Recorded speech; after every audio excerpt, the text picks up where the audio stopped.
Nick, you've discussed an uncanny feeling about modern society.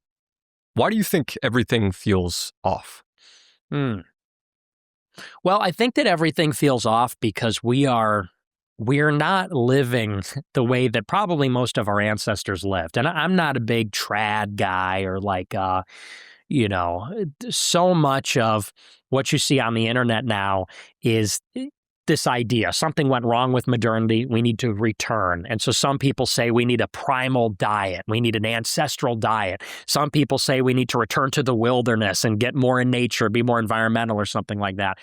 I think it's social. I think it's all social, which is to say that we're maybe the first generation that is completely atheistic. Hmm. There's no religion.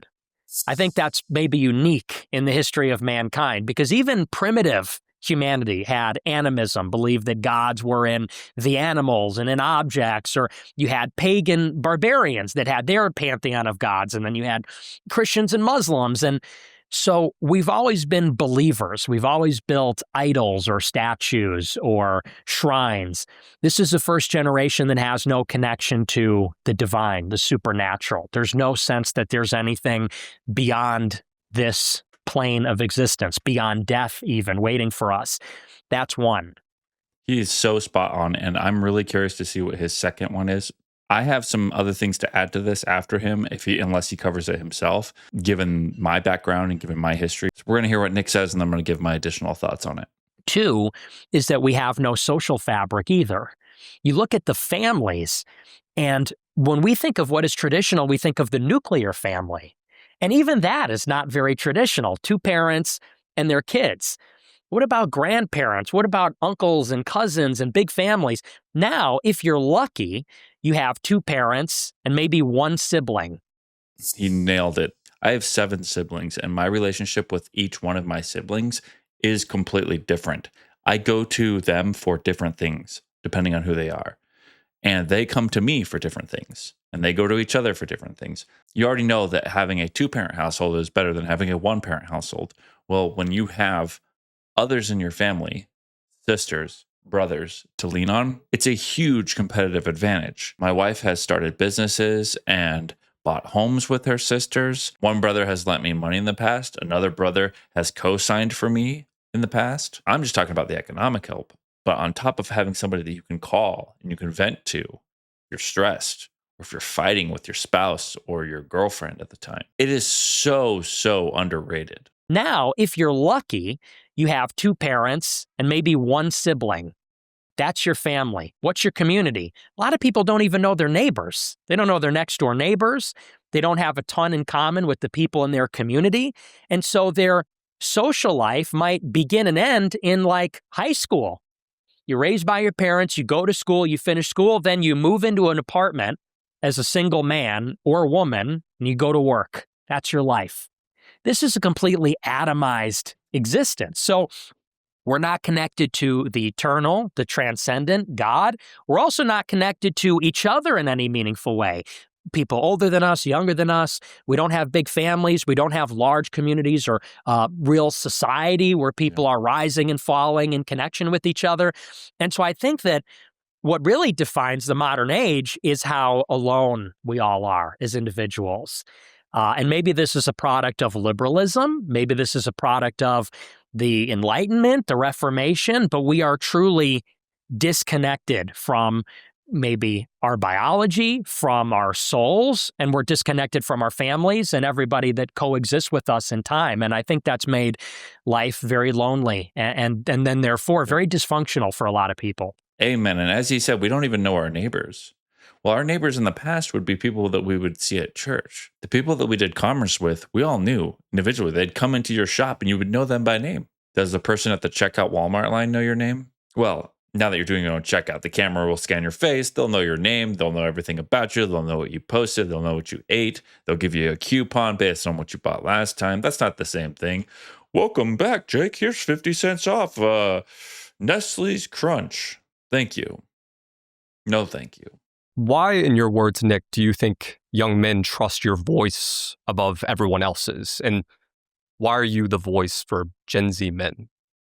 I think people like me Because I'm authentic. And authenticity, ironically, has become like a marketing term. Like I see TikToks where people say, how do you market yourself? You have to be authentic. And it's like, well, isn't there something like deeply ironic about that you're like having to be self-consciously authentic to appeal and pander to people? But I think that in particular in politics, everybody is so calculating and so fake and very careful about what they say and trying to appeal to everybody, pander to everybody, try so hard not to offend. And I think that especially after wokeness, and we're maybe getting on the other side of that, people look at me and they find a lot of the things I say offensive or outrageous, or, maybe they don't like certain things about me. But what maybe they all can respect is that good, bad, or ugly, there's no pretense. There's no facade. It's just me. And maybe there is an inherent credibility in that, because if somebody is out there, and you see this all the time, the apology videos, people, they won't even talk about politics for fear of offending one group or the other. They try to straddle the line. You get the sense that you're not really getting that real person. You get the sense that the whole thing is sort of an elaborate performance. And of course, why would we trust somebody that's performing? It raises a natural question, which is, what are they trying to achieve? Is it about fame, money, something like that? If they look at a guy that's really willing to just say anything and everything, or maybe spitefully saying things to piss people off, they say, well, clearly this guy isn't in it for the money or the fame or to climb a political career or any career ladder for that matter. This is somebody that people can relate to. Can you kind of give me an organizational chart of influence as you see it? Sure. So I frequently talk about how the United States has a oligarchy. And maybe it's important to understand how power works in America. When people think about power, they think about government. They think about the president, they think about Congress, they think about elections and elected officials. But I think anybody that spends any amount of time thinking about this situation understands that there's a tremendous power of money in politics, because an elected official like the president has to raise $1 billion every 4 years. And who has the money to spend every 4 years $50 million, $100 million, without actually a tangible or direct return on investment? Maybe it's something qualitative, maybe it's something hard to calculate. It's not like, for example, buying a factory. Investing $100 million to buy influence is less tangible. Well, the answer is simple. It's billionaires. Billionaires have hundreds of millions of dollars to spend every 4 years. And you can go on Open Secrets and you can look at the top 10 individual contributors per cycle, and it's fairly consistent. It's people like Miriam Adelson. This cycle, it was Elon Musk, Tim Mellon, Reid Hoffman, a number of others.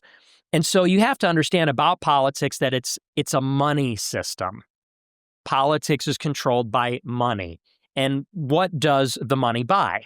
Well, it buys favorable regulatory oversight. It buys favorable treatment in a particular jurisdiction, in a particular state, or from the federal government. To create an organizational flowchart, I would say something like this.